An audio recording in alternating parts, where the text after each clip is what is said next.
그러니까 그날 그 홍장원 차장의 어떤 네. 그 굉장히 그 국정원장을 예우하면서 네. 하는 발언과 네. 동시에 네. 굉장히 그 조태용 원장은 비겁하고 초라하고 네. 그리고 굉장히 기회주의적인 저 사람이 저렇게까지 했구나 보고도 안 받고 뭐 내일 얘기합시다 이러고 가버렸다. 근데 본인 아니라고 주장을 네. 하지만 네.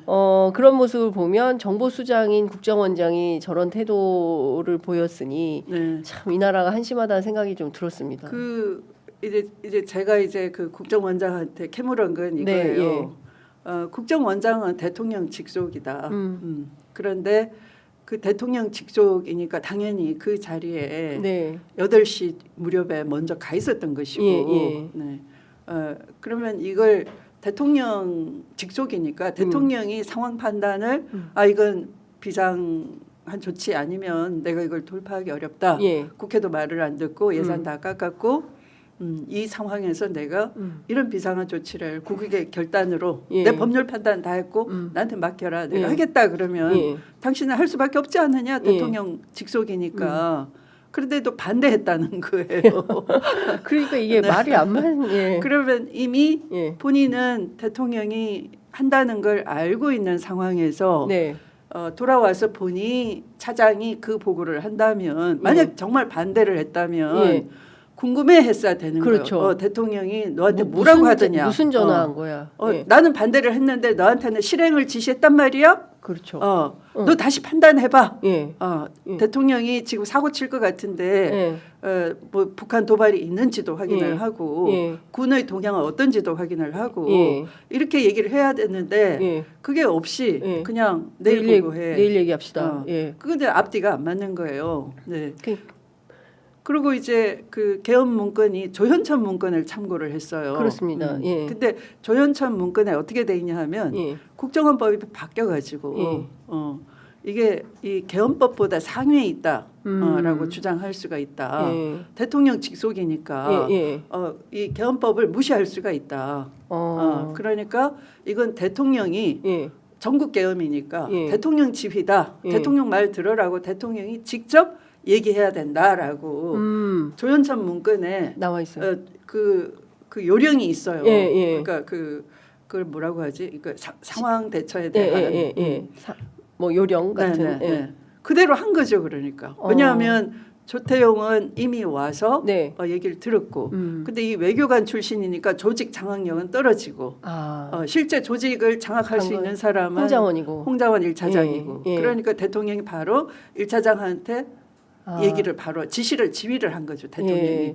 전국 계엄에서는 대통령이 지휘하는 거예요. 예. 장관한테 위임하지 않은 이상은. 그러니까 왜 그 조태용, 그러니까 국정원장인 조태용을 패싱하고 홍장원에게 지시를 했냐, 직접 전화를 했냐, 이것은 어쨌든 조태용은 프로토콜에 따른 거예요. 2017년 조현천 문건에 따라서 홍장원은 모르는 상태인데 이 실무 조직을 장악하고 있고. 조태용은 외교관 출신 국정원장인데 외부에서 온 사람이다. 조직은 잘 모르는 거고 이제 일단 대통령이 국무회의 이전에 뭐 국무회의를 국무위원을 소집하는 그 상황에서 먼저 부름을 받고 달려가서 대통령이 강력하게 얘기하는 걸 본인이 개엄하겠다라는 걸 듣고 수긍을 했던 거고 수긍할 수밖에 없어요. 왜?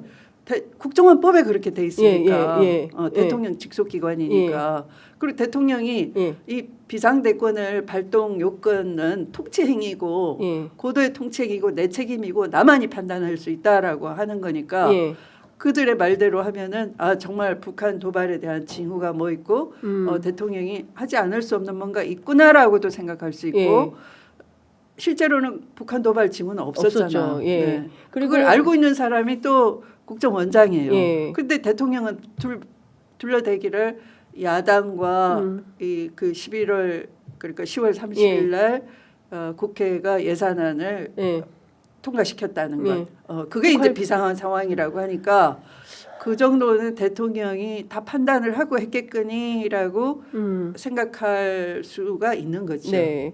그러니까 그 사실 홍장원 차장이 뭔가 큰 간첩단 사건이 났나? 뭐 이런 생각을 했는데 명단을 받아 적다 보니까 이게 뭐야 이건 아니다 해가지고 대한민국 이러면 안 되는 거 아니냐 이런 판단에서 이거는 미친 X로구나 하고 이제 받아 적지도 않았다는 건데 그러니까 핵심은 방귀를 든 거네요. 홍장원 차장은.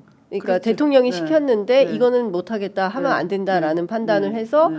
조태용 원장을 만나가지고 얘기를 좀 해서 어떻게 상황을 대응할 건지를 하려고 했는데 내일 얘기합시다 그러고 그 명단에 공통분모가 없잖아요. 그러니까 여당, 야당 대표, 국회의장. 그렇습니다. 만약에 이제 야당 대표만 있었다. 예. 그러면 대통령의 고급 정보에 의하면